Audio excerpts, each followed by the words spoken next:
Gichuru, Mwakazi, Hussein Mohamed, Kanze Dena, and Kiguta, Rubadiri, Wahiga Mwaura. These are names you probably heard before, right? They were, and some are still are, the biggest TV anchors in Kenya.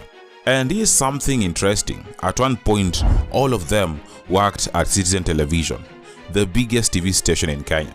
But today, none of them are there. So what happened? This video will break down their stories, how they started, how they rose, why they left, and where they are now. And let's begin with a man whose other name is the Royal Voice of Africa.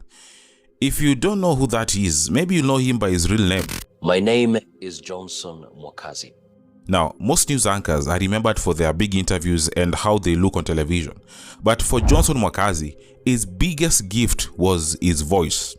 Deep, warm, serious but calm. Welcome to Citizen in a Minute. I'm Mwakazi.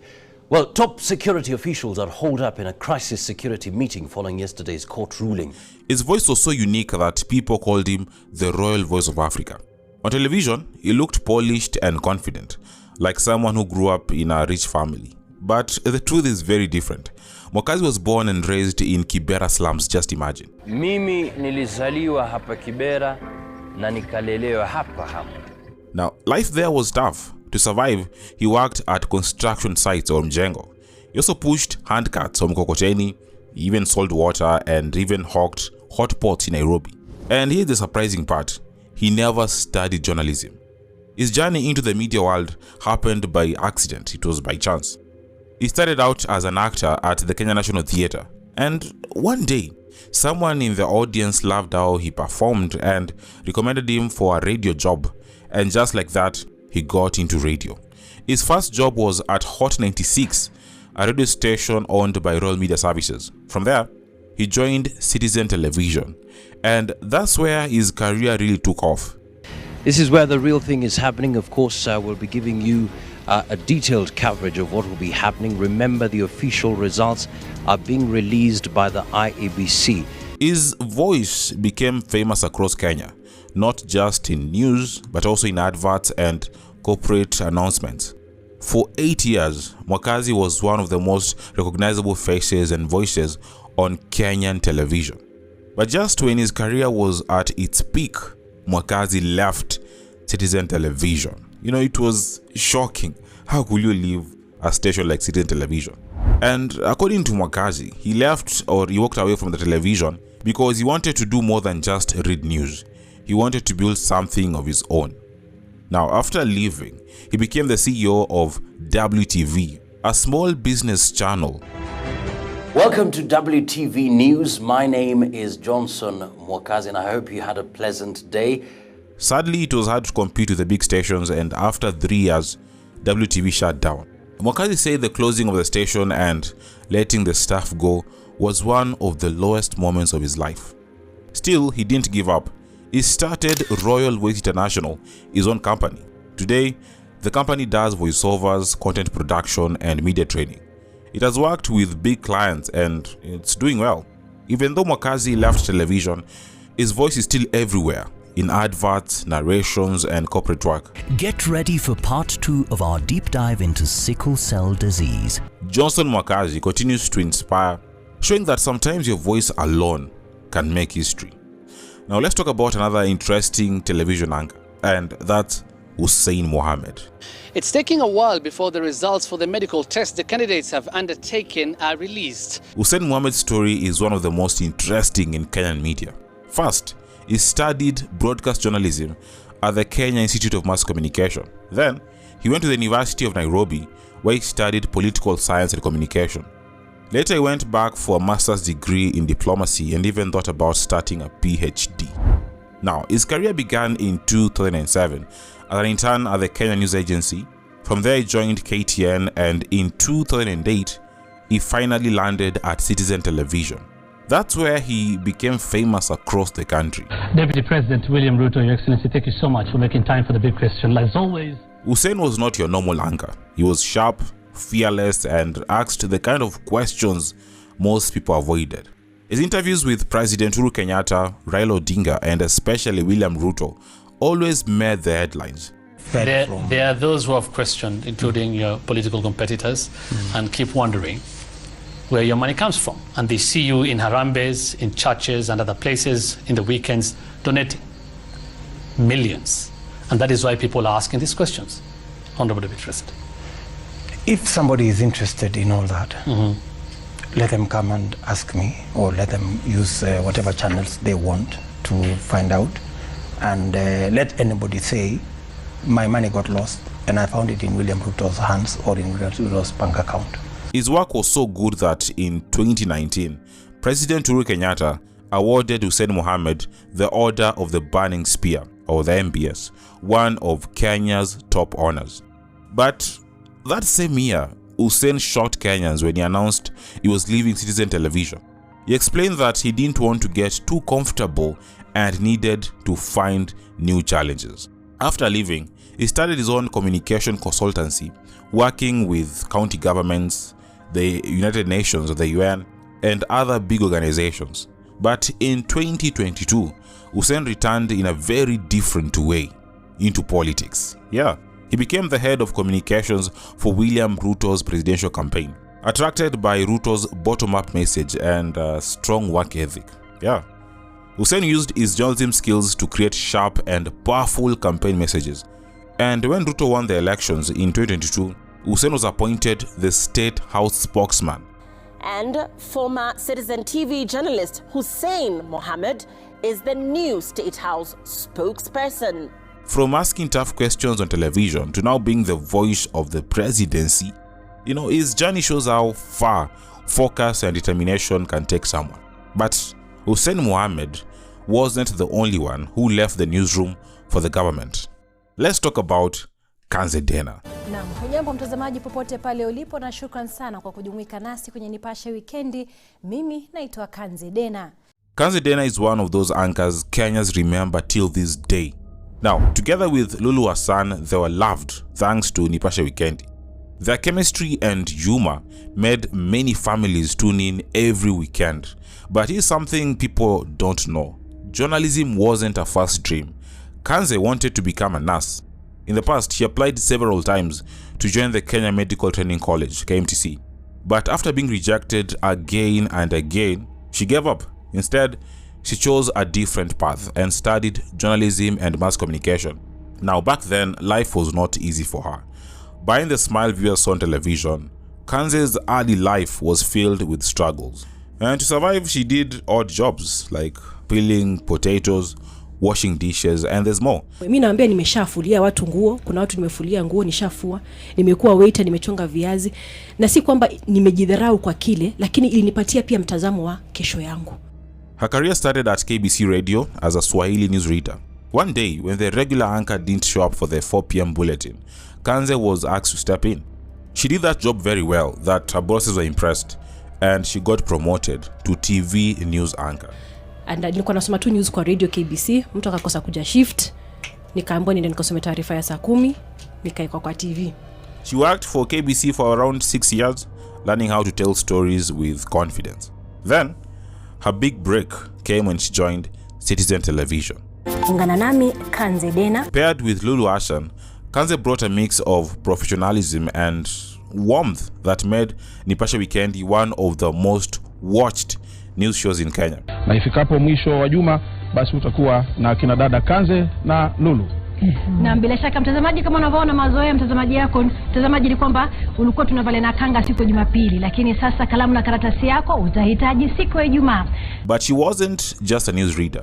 She also worked as a producer, director, and entertainment reporter, showing just how versatile she really was. Then, in 2018, her career took a huge turn. President Uhuru Kenyatta appointed Kanze Dena as Deputy State House spokesperson. Citizen TV news anchor Kanze Dena has been appointed Deputy State House spokesperson and Deputy Head of the Presidential Strategic Communication Unit, PSCU. Later, she was promoted to State House spokesperson, becoming the first woman in Kenya's history to hold that position. Today, Kanze works as the Director of Communication in the office of the 4th President Uhuru Kenyatta. And from peeling potatoes to standing at the podium at State House, Her story is proof that resilience can really take you far.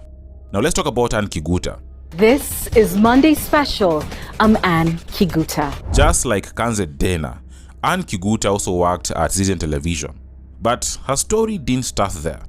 Her journey into journalism actually began in the church. The church she was attending had a small radio station, and at just 18 years old, she auditioned and surprisingly, she got in. Funny enough, journalism wasn't her dream. Anne wanted to become a lawyer, but that radio station she was working changed her path completely. She started her career at Hope FM in the early 2000s, where she hosted youth shows like Plug In and the Top 40 Countdown. At the same time, she tried real reporting, covering tough crime stories from the field. It was difficult, but it prepared Anne Kiguta for bigger things. Next, she joined Capital FM as a senior anchor and reporter.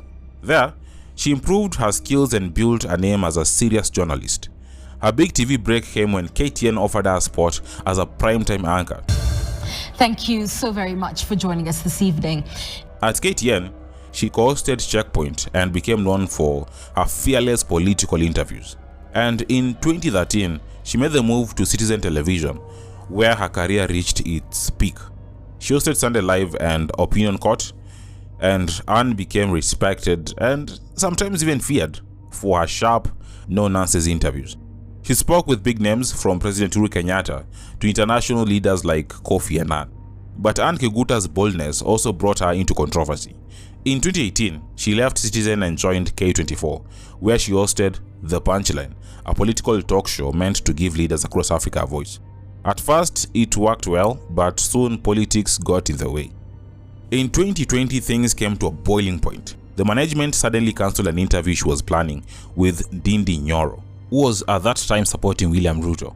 And for context, K24 was being owned by the Kenyatta family.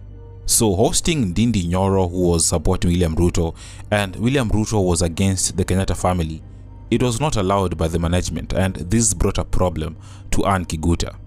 And after that show was cancelled in 2020, Anne Kiguta decided to leave K24.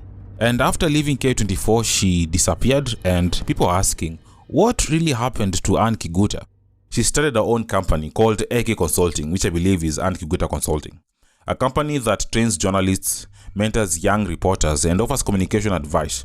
She also continues to speak as an independent political analyst, free from the newsroom restrictions. And she's also very active in charity work. Let's talk about Victoria Rubadiri. She also worked at Citizen Television. This is Sunday Live. I'm Victoria Rubadiri. But before she became a well-known face in Kenya, her journey started abroad. She studied at Temple University in the USA, where she graduated with a degree in broadcast journalism. So I did my part of primary, high school, and university in the US. Where? University was Temple University in Philadelphia. Even before finishing school, she had already started getting media jobs in the USA. But the real turning point in her career came when she decided to come back to Kenya. After coming back to Kenya, Victoria joined Capital FM as a business reporter and news presenter. Her calm and professional delivery quickly made her stand out. Soon, bigger doors began to open. In 2013, she moved to NTV, where she spent more than 5 years as a news anchor, reporter, and script editor. At NTV, she co-anchored the primetime weekend edition with familiar names like Larry Madowo and Mark Masai. Then, in May 2018, Victoria made a big jump to Citizen Television. She joined as a senior news anchor, co-hosting Sunday Live with Jeff Koinange. What do you say? Start tweeting at Koinange Jeff. At Vicky Rubadiri. At Citizen TV. The hashtag is Sunday Live. Her work was so good that in 2020, she was awarded by the BBC, which placed her name on the global stage. Citizen TV anchor Victoria Rubadiri is a 2020 BBC World News Komla Award winner. But then came another big move. In April 2024, Victoria left Citizen Television and joined CNN International. From what we're seeing, at least from reactions online from different individuals, is in the overwhelming sentiment is that Africa is not a dumping ground for these illegal migrants. Today, she works as a correspondent for the program Connecting Africa and is part of CNN's news gathering team in Nairobi. Rubadiri took Kenya Journalism International, but she wasn't the only one. Another familiar face also went international. this time landing at the BBC. That person is Wahiga Mwaura. Well, if you just joined us, then you're definitely watching the Power Breakfast Show. My name is Wahiga Mwaura. Wahiga Mwaura is another great example of a journalist who never planned to be in the newsroom. His background had nothing to do with the media. He actually studied computer science, in the university. Studied at African National University. Did my undergrad in computer science. Clearly, you don't need that degree to become a news anchor, right? So the big question is, how did Wahiga Mwaura end up as one of Kenya's most respected journalists? After graduating, he tried different jobs. First, he worked at a call center, selling internet packages to US clients. Later, he joined a local bank as a management trainee and cashier. But none of these jobs made him happy. While working, he met people in the media world, and he began imagining himself as a journalist. Then he turned to acting and TV hosting, appearing in a football program and later a youth show called Zinduka on Citizen Television. That exposure opened the door for him. In 2009, Wahiga officially joined Citizen Television sports desk as a producer and anchor. The funny thing is, he wasn't even a big sports fan, but Wahiga Mwaura stood out for his strong reporting. And because of that, he even got awarded. That was in 2012 by the CNN. By 2017, Wahiga Mwaura had shifted from sports into mainstream news. He anchored shows like Citizen Extra and Daybreak, covering big events such as Kenya's elections and political changes in Zimbabwe. He became big, and by 2020, he was promoted to Special Projects Editor and later Managing Editor. Just like Rubadiri, Wahiga also got awarded by the BBC. That was in 2018. Mtangazaji wa Citizen Wahiga Mwaura ameshinda tuzo la Komla Dumo. Wahiga ndiye Mkenya wa kwanza kutuzwa tuzo hilo. Over the years, he has gotten many other awards. After 14 years at Citizen Television, Wahiga made a bold move in May 2023. He joined the BBC as a presenter of Focus on Africa, the station's biggest program on African affairs. From Nairobi, he now shares African stories with the entire world, carrying on the legacy of Kenyan journalists making international mark. And now let's talk about Julie Gichuru. Right now we go straight to the interview with William Samoei Ruto. Thank you so much. Of course, Member of Parliament for Eldoret. Good to see you. You've had a hectic day. You haven't had dinner. Thanks for coming in. The story of Julie Gichuru is also fascinating. Now, believe it or not, she also did not study journalism. Her background was actually in law and business. Yes, she studied law at the university in the UK and later earned a master's in World Trade Law and International Business. Her entry into the media was actually accidental. After returning from the UK, Julie had to find work to support herself and her grandmother. She sent out her CV to countless organizations like the UN, the World Bank, MultiChoice, you name it. But the role that finally opened was at KTN, where she began work as an unpaid reporter, covering legal and business issues. Anyway, even without formal training in journalism, Julie was, for lack of a better word, killing it. She was confident, she was calm, and she was sharp, which made her to stand out almost immediately. From those humble beginnings not getting paid, she went on to become one of the top female anchors in Kenya. Over the years, she worked with almost every major media house, Capital FM, NTV, and later, Citizen Television. But at the height of her career, Julie shocked many by walking away from mainstream news, and this was deliberate. She decided to shift her energy towards business, mentorship, and philanthropy. And by the way, she's the one who started the Great Debaters Contest, which is one of the most influential debate programs in Kenya among students. Julie also started a media company, a company dedicated to producing African educational and inspirational content. Then came an even big opportunity. Julie joined the MasterCard Foundation, first as the head of Public Affairs and Communications, later rising to Chief Public Affairs and Communications Officer. There, she spearheaded initiatives like Young Africa Works, which focused on empowering young Africans through jobs and opportunities. Today, Julie Gichuru is the founder and CEO of the Africa Leadership and Dialogue Institute, a Pan-African organization that drives leadership, storytelling, and knowledge building across the continent. Her impact hasn't gone unnoticed. In 2019, she was recognized as one of the 100 most influential African women and also one of the 100 most influential Africans overall. And Julie Gichuru's story is proof that sometimes your career doesn't follow your degree. So yeah, that's where your favorite TV anchors disappear to. Some joined politics, some went international, some are running companies. Funny enough, all the anchors we've covered worked at Citizen Television. But this is only a fraction of the story. There are so many other journalists out there who vanished from our screens. If I try to cover all of them in one video, it's impossible. We'll be here till next week. But hey, maybe I'll save that for part 2. At the end of the day, whether they're in government, at the BBC or the CNN, or just living a quiet life, these journalists gave us unforgettable moments.